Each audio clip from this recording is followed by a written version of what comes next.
I thought he was a very beautiful, and still is, a very beautiful person, and his memories show probably for... And because first thing, he had Negroes' ways. This is what they didn't, really at that time, they didn't want to accept. Wow!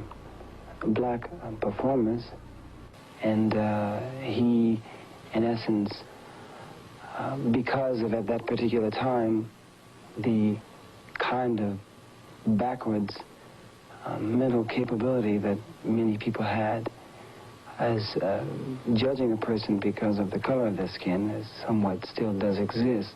But back then it was worse, and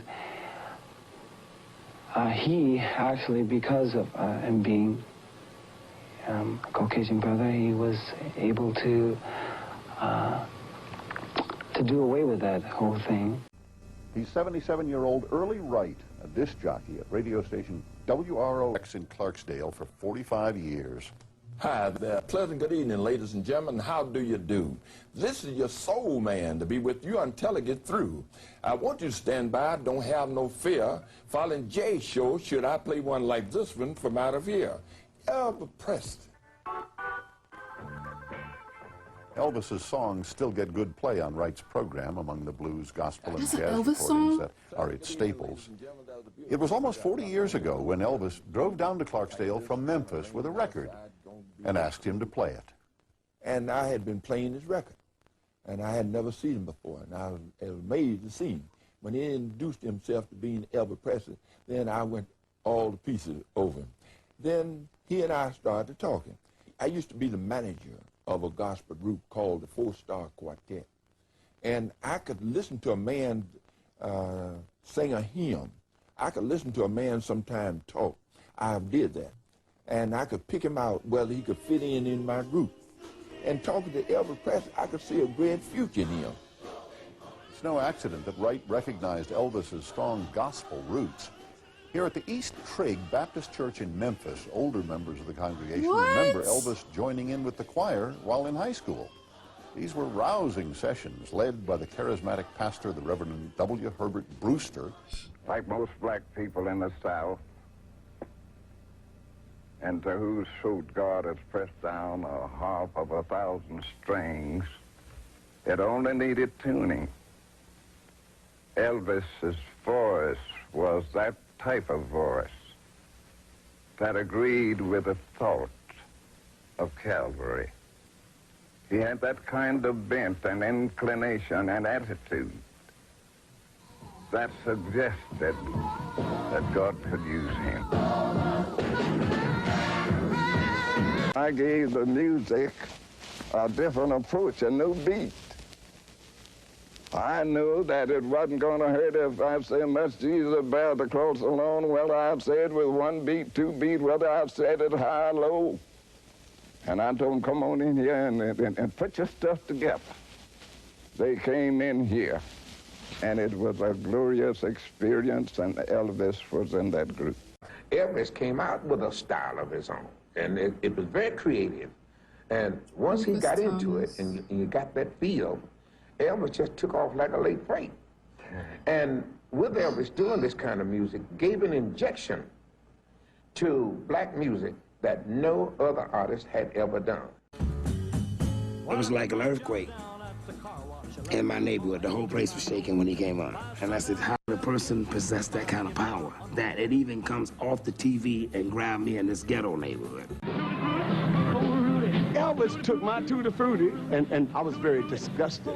But by him singing it, he really made it bigger and made me bigger. During those days, if it was a white artist doing something, they would just say, they don't like our blacks and we don't like them either. He's nothing but a copycat. But Elvis Presley, when he came on, chicks was screaming and going crazy, and it was just like in every neighborhood. And I said, this guy's got something going, man. Elvis had something that made him sound like he truly meant it, and that's what made a lot of people like myself like him. I think Elvis had lots of soul. He appealed to black people. And we had to have soul in order to do that. I think there's ever been an artist that when his name went on the marquee, they knew he was coming. People came from all over the world. I never heard of that. Elvis did a lot of stuff that, Those of you trying to do my impersonation, I can't do it. You gotta have the bling when you're from Memphis. He had the bling, you know, he had a Cadillac, you know, he had like a gangster in him. As the snow flies on a cold and gray Chicago morning, a poor little baby child is born in the ghetto. The song also resonates with people who've only met Elvis through his songs. He was talking about the hood, you know, he's talking about where we come from. Paul Beauregard and Jordan Houston are the Oscar-winning rap duo 3 6 Mafia. They grew up just 2 blocks from Graceland in one of Memphis's poorest neighborhoods. I want a CD scratcher. My mom used to always listen to this song when I was young. He talked about, you know, things that she went through. You know, she had like, you know, my mom had a bunch of kids, like 9 kids. You know what I'm saying? That's how you get somebody to listen to your song. You talk about what they know about and what they want to hear. And she know about the ghetto, because, you know, she lived in the ghetto. In the ghetto. That's it. And his mama cried.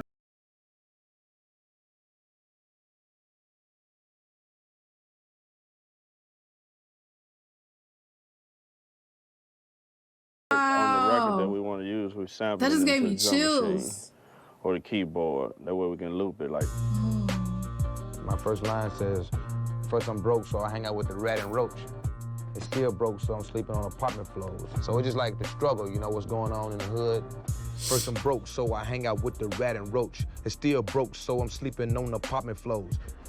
And I was off beat, but it's all good, cause it's on TV. maybe do some edits, make me look cool, maybe put my name in the credits. Once we have all that ready, you know, we load it into the drum machine and then pay out. So he starts to roam the streets at night, and he learns how to steal, and he learns how to fight in the ghetto. Survival is an everyday task. Watching your back for the man wearing the mask. I say you might get stuck.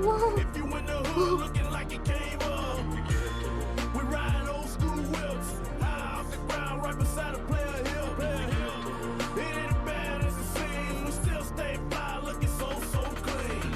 First I'm broke, so I hang out with the rat and roach. And still broke, cause I'm sleeping on apartment floors. The junkies get up, kick, when they smoke a brick. I never seen a drug dealer ever call it quits. The hood struggle is to make it, gotta get the change. See, every day is like a dark cloud full of rain. The feds tapping for it's dangerous when you hood trapping. So don't get lost in the sauce slinging, cold crackling.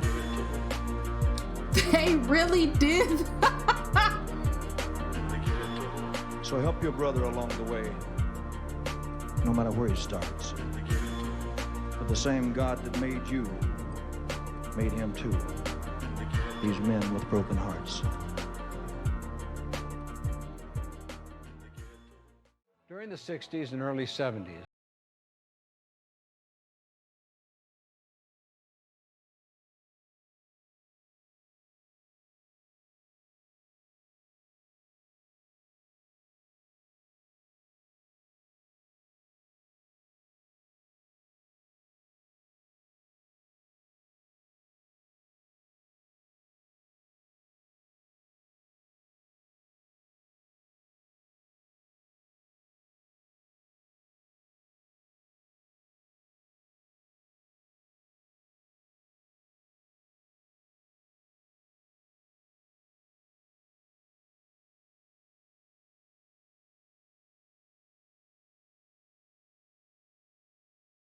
We'd be given the star treatment. We had to be in our convertible where everybody could see us, and our little blonde could drive us. And that was his statement. You don't like it? Deal with it, or I'm not going to be there.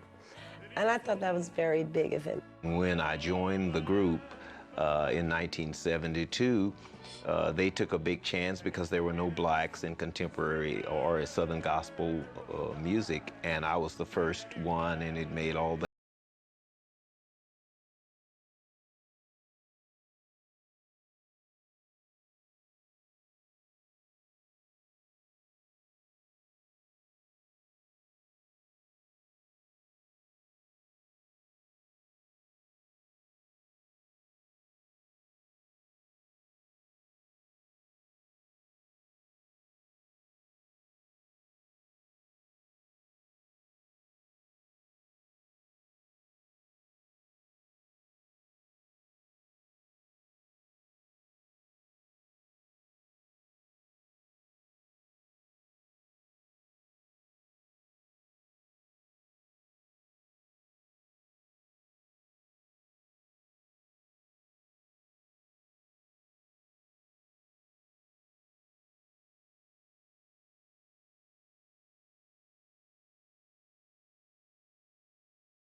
He didn't even know.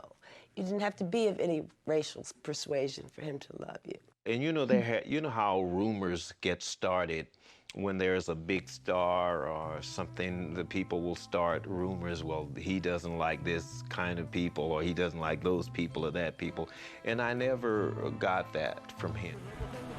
But you know, Elvis is a whole nother thing. It's just, I think it's scary to even be compared to people in that, like, you know, I mean, because he's such a big talent, and in his absence, of course, he's bigger than in his presence. And music marks time, so in this time period, what Elvis was to his period would be something totally different.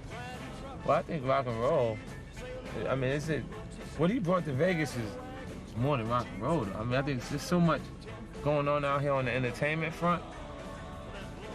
Like right now, you'll see the likes of Celine Dion and Tony Braxton. It's a lot going out here. You know what I mean? As far as rock and roll is concerned, it's great. I mean, Elvis Presley was able to do things that haven't been able to be duplicated to this day. Black American music influenced Elvis. The fact that people say, well, he's the king of it all, king of rock and roll, is a slap in the face to those that made the music possible in the first place. Not to say he wasn't brilliant. I think he was a fantastic, talented singer. I don't think he ripped them off. I think once something has been exposed, anyone can add or take from it if they like. He was just so great, so popular, so hot, so anything that he played, it became a hit. To me, they didn't make a mistake when they called him the king. The only thing I want to know, was he my friend? Did I enjoy him as a performer? Did he give the world of entertainment something? Yes, on all counts. And that's the name of that tune. He was a bundle of energy set to music. And that echo will never die. So it's starting to make sense now why, because I've seen people, or I've known people who listen to Elvis or like Elvis, and I always wonder, like, why do you like Elvis? Like, he's a racist. But like the guy said in the video, it's a rumor. It's always been a rumor, because I did not know he had so much fucking soul. Like when the radio guy, he started playing Elvis's music. And like those first 3 seconds, I'm like, that's Elvis? Like the beat and the sound just sounded really, really soulful. And I can see why like a lot of people, or the people that I've known, like Elvis so much. It makes sense now. How did that racist rumor start? Like, where did that come from? Like, cause that's all I've ever known, or all I've ever heard, is that he was racist. But just watching this video just now, that tells you something totally different. That's why you can never like listen to rumors, because just like with Michael Jackson, like all the rumors about him, we're not even gonna get into that. But yeah, this was a really good ass video. See, I'm learning something new about artists that I've heard about from the past, and it's like totally different once you do their research on them. It's totally different. But yeah, y'all, that was my reaction to this video. If you guys enjoyed my reaction, please make sure to leave a like, comment, and subscribe, and I will see you in my next reaction video.